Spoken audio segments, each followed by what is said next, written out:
Hello, everybody. Welcome to my first ever LinkedIn Live series. My name is Matt Burk. I am founder and CEO of Fairway America and Verivest.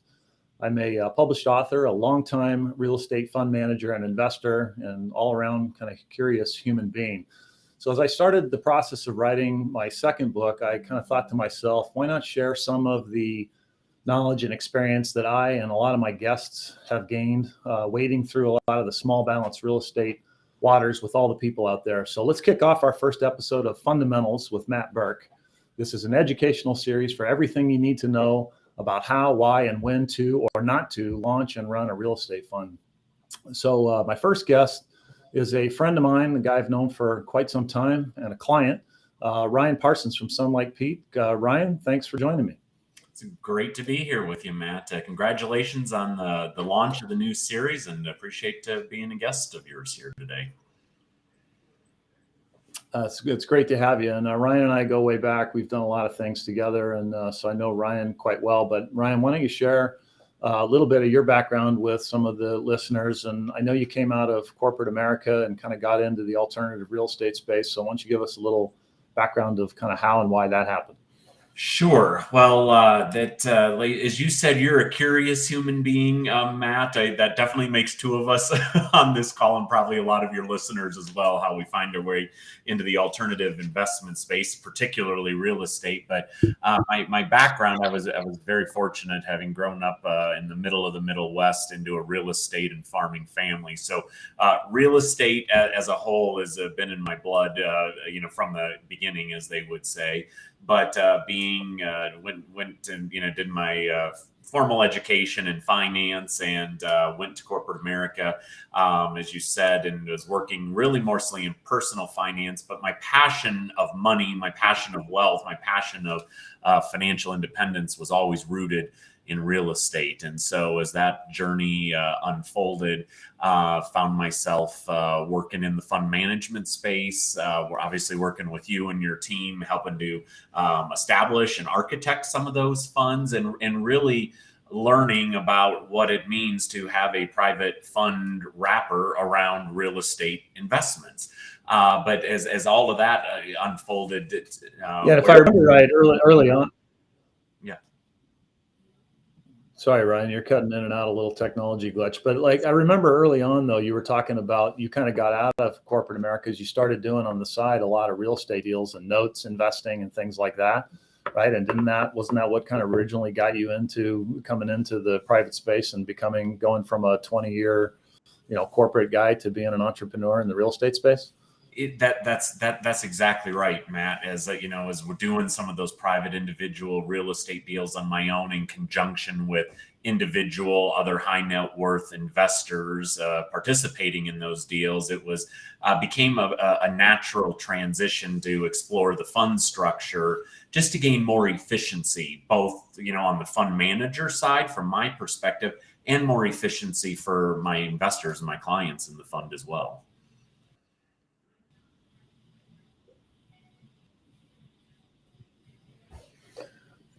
Yeah, and then I know doing notes, right? That provides interest income. That was all real estate related stuff. So how did you decide, and what made you think about doing a pooled investment fund at some point? I mean, I know you used to do a lot of the deals one at a time, right? As a lot of people do. And then at some point you decided, hey, maybe this makes sense to do in a fund. And, knowing you all these years, I know you did a fund with Heritage on your own. You did one with Colonial and the private note space, but kind of walk people through, what was the process you went through in terms of the desire to set up a fund, why you did it, and kind of how it turned out. Sure.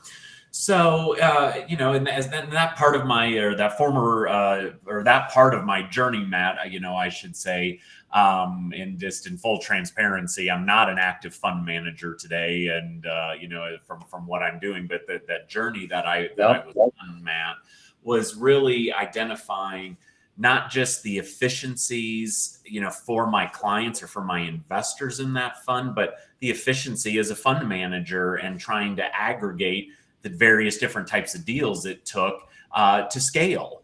And so that exploratory mission of realizing, just purely from a business standpoint and an efficiency standpoint and a wealth growing standpoint, that was really the exploration started to become of, who else is doing this? How would I even begin to do this? Because you hear and see these, other maybe fund managers that are doing it, and it looks like it's really cool, and it looks like, oh my gosh, it's just, this is going to be the best thing since sliced bread. And of course, that was 10 years ago now, Matt, just right at the inception of the Jobs Act, which really was changing the landscape, and it all looked really, I don't want to say easy, but it did look easy.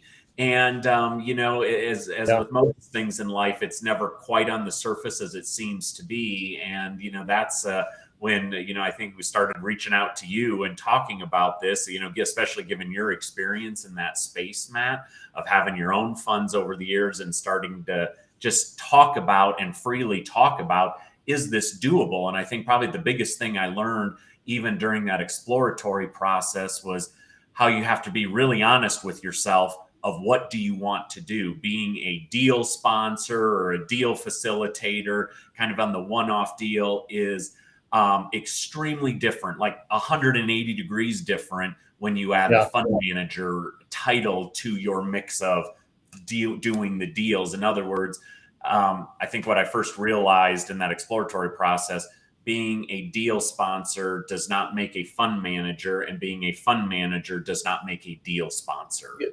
Yeah. So talk about some of those differences, Ryan. I mean, I have this conversation all the time with people, right? And I like to use the analogy a lot that, running a fund when you've only done individual syndications is kind of like having kids, right? You don't really know what it's like until you actually have them. And then you go through a full process, right, to learn about it. But what were some of the things that you were expecting coming in, and then how were some of the realities different?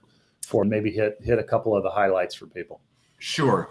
So I think one of the biggest things coming in is that it was going to make it easier to raise capital from investors, as opposed to raising capital one deal, one investor at a time. It was just going to make it easier to raise capital. And at some levels, that was true. But at the biggest thing was realizing that, at least at that time, and still even I think to this day, is that an investment in a fund is 180 degrees different from the investor's perspective than investing in an individual deal is. And so what I had to learn and realize, how so? Well, that there was a lot of education that went involved with the investors to realize that there's, from the redemption issues, potentially, just to the subscription process. Not to mention the reporting process was very different. Tax planning or tax reporting at the fund level was very, very different for the investors than what it ever was at an individual deal level, having an investor in an individual deal versus an investor in the fund. And so I realized throughout all of that, Matt, that being able to communicate clearly to the investors up front before even accepting a subscription was as critical as having them being an active investor in the fund, because being able to set the expectations appropriately, because you're dealing with not only the investor's capital, which is very real to them, you have the responsibility to the fund as well, and all these other investors in the fund, especially in an open-ended and in a pooled type of investment. And so you're wearing two hats at some level, trying to be able to help the investor understand your offering really well, but then obviously being a good steward of the fund itself. There's two very different things going on there. Yeah, and you talked about raising capital. I mean, what would you say your experience was with respect to the people who were investing with you on a one deal at a time basis? Did they flock over to the funds? Did some of them come? Did a lot of them come? I mean, I know people have their perceptions on how they're going to raise money, and the reality is, in my experience, very different than the perception. But what did you experience with respect to your investors coming over into a fund, and how hard was that? Sure. So my particular experience with that, Matt, was, working with the high net worth families. I was funding individual deals to bringing them into a fund. A good amount of them did come over into the funds, at that period of time.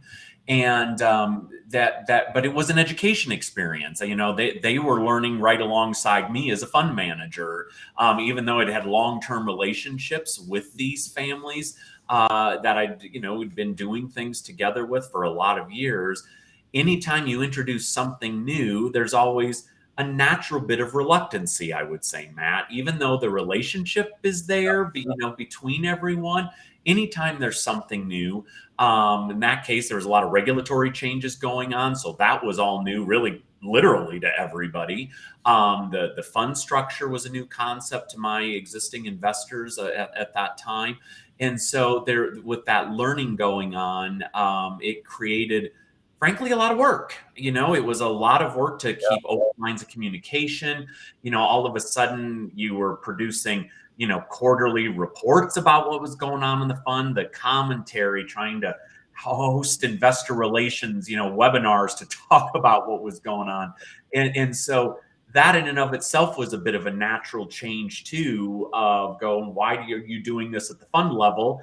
And you weren't doing it before at the individual deal level. And, it was just, or why are you doing things now that you weren't doing before? Or why are you doing different things, And so explaining that and having those conversations, but overall it was really well received, Matt. And I think as time has gone on, even, obviously I'm not an active asset manager, an active fund manager today in my role as a CFO. But what it was really about is realizing, looking back on it, was one of the best experiences that I had, because it helped me to see and understand the value that a small balance real estate fund like these are, that really does help to advance that, that solid middle market, high net worth family. And their ability to access deal flow, their ability to diversify a portfolio differently than what they ever could as it relates to alts and real estate anyway. And so that natural learning experience, because of those communication processes and because of, constantly being open to what investors were wanting to learn, has really been a good thing. And I think a really big part and really powerful part of the story.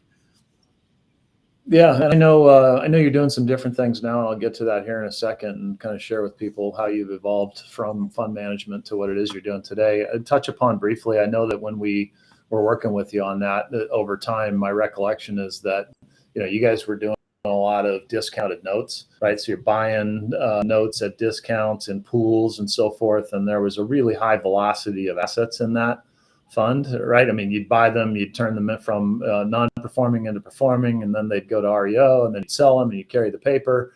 And there was a huge amount of accounting that was involved in all of that, right? That produces, pooled financial statements with a whole variety of different assets. And that was a big learning curve, if I recall. Tell us a little bit about, the whole accounting side of the equation and some of the learnings and issues that you guys dealt with there.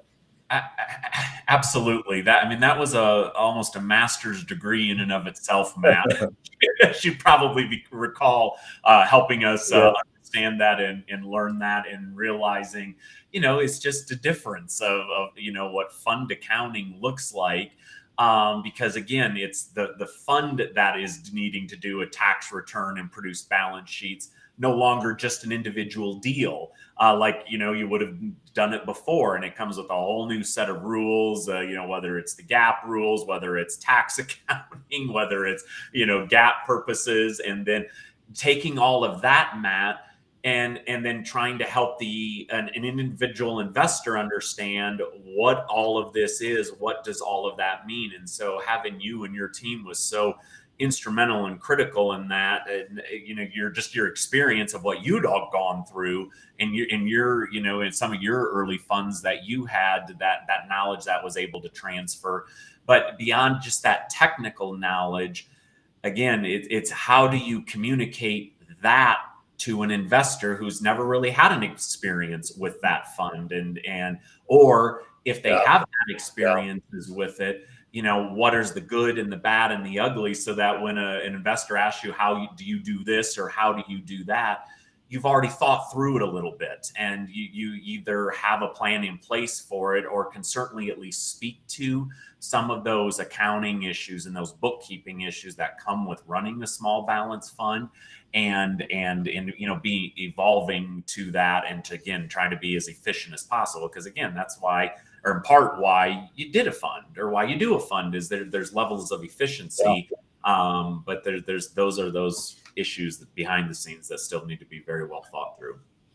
Yeah, and I think it varies dramatically from one asset type to the other, right? The super high velocity buying notes is particularly challenging. I mean, it's a lot easier if you're doing certain other types of assets. So I think that's something I regularly see people kind of underestimate, the differences between accounting for a deal on a one at a time basis and doing it in a pooled investment fund. So it's definitely tricky. So Ryan, why don't you tell people a little bit? I know you've moved away from fund management over the last few years and you've gotten more involved in, I believe you've recently become a registered investment advisor, which is that's its own animal to go through. And I think most real estate fund managers are not registered investment advisors. They're operating under what's called the issuer exemption. And don't have to become RIAs in many cases. And again, as we put in our outset, I'm not a lawyer. I'm not giving legal advice. Highly encourage people to make sure, and if you're running funds, deal with securities lawyers to make sure you're doing it all properly. But Ryan, tell us about what you're doing now, becoming a registered investment advisor, and what's your platform today. Sure. And Matt, I might just go back to a moment when you were talking about the volume, notes or whatever it was in our particular fund. Just one other comment on that. If you're an individual investor and an individual deal sponsor, as an investor, you may have looked at all the issues behind that individual deal and said, yeah, I'm going to invest in that deal. I've seen it all. I've looked at it all. I like it. Let's go. Versus in the fund, a big thing, especially when you're our volume, to your point, it's very difficult, if not right down impossible, for an individual investor to see all of the information about all of the individual assets, especially those when you're running them at volume. And I think that's another big thing, which is probably a good dovetail of just, my journey of where I'm at today. And how, as an investor, you understand what it is that you're investing in.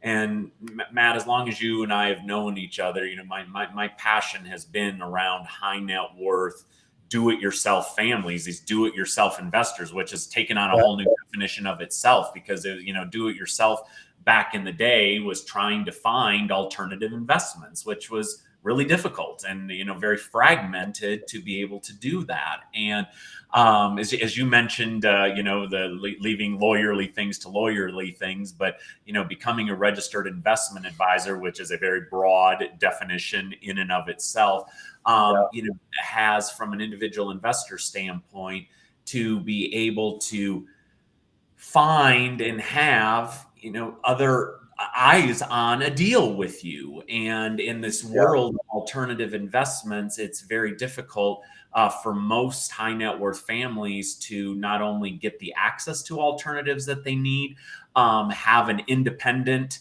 look at them with you, which is really that role I sit smack dab in today, of being able to do that, because of my fund management days and just the natural questions I was getting from investors about financial matters related to their personal situation, which of course I couldn't be a resource to in those. And that's where I've evolved to today, to just singularly focus on the high net worth family that primarily likes alternative investments, but understanding which that's pretty rare, right? I mean, like most registered investment advisors are kind of steeped in the traditional approach, stocks and bonds and the 60-40 split. And like my experience is that the vast majority of registered investment advisors are not particularly steeped in alts. That's changing, right? There's a lot more interest in alts these days than there ever has been. But for the most part, I haven't seen a whole lot of RIAs that specialize in alternative investments, particularly alternative investments strictly in real estate.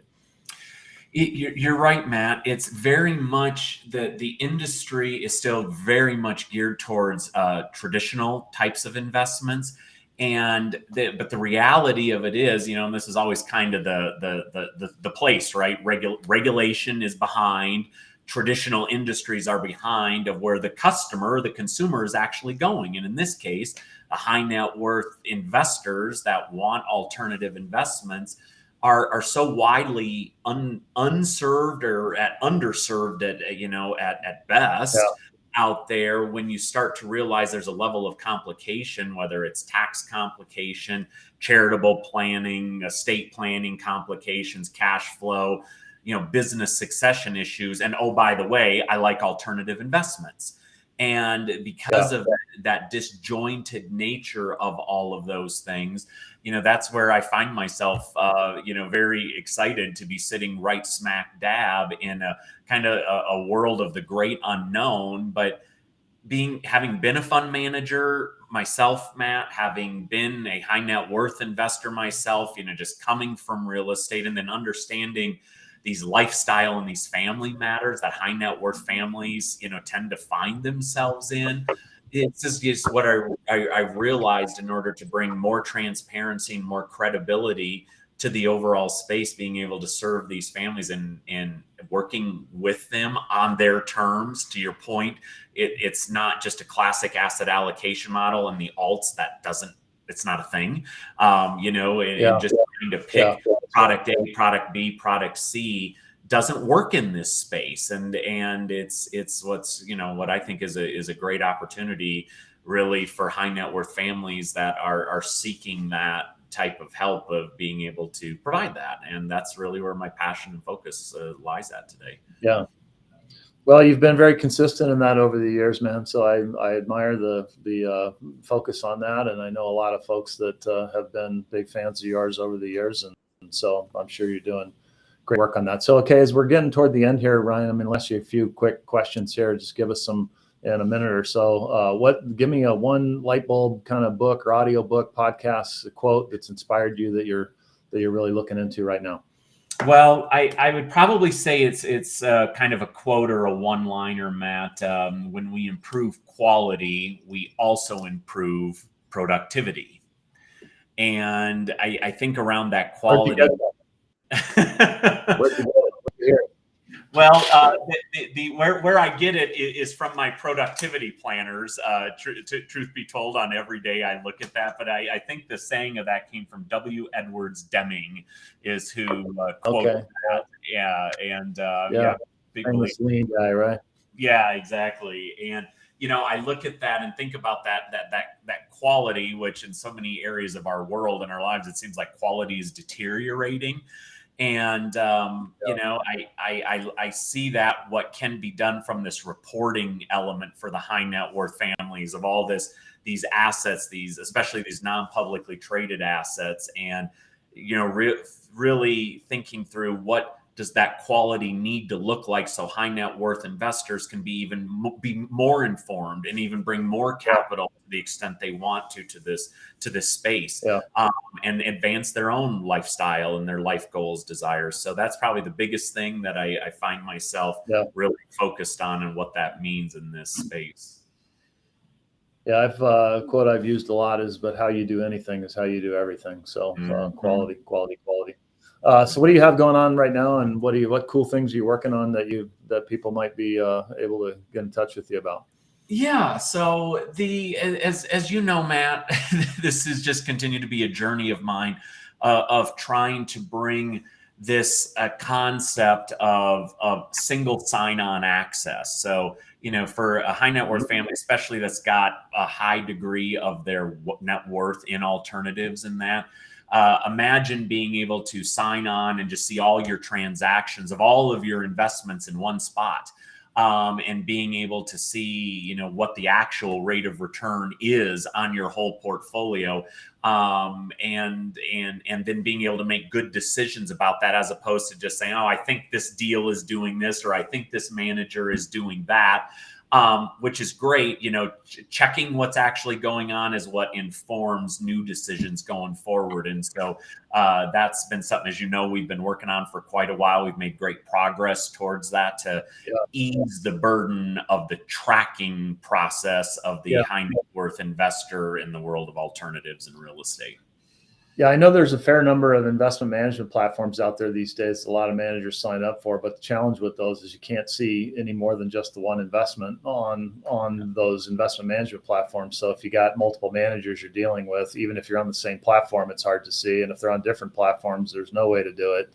I mean, all of our investors over the years, I mean, it used to be that they kept track of them on a yellow legal pad, and as an Excel spreadsheet, and a ton of people still do that. So I think it's ambitious that you're trying to pull that off. So I wish you good luck on that. Ryan, what's the best way for people to reach out to you? Email, LinkedIn, how do you prefer? Sure.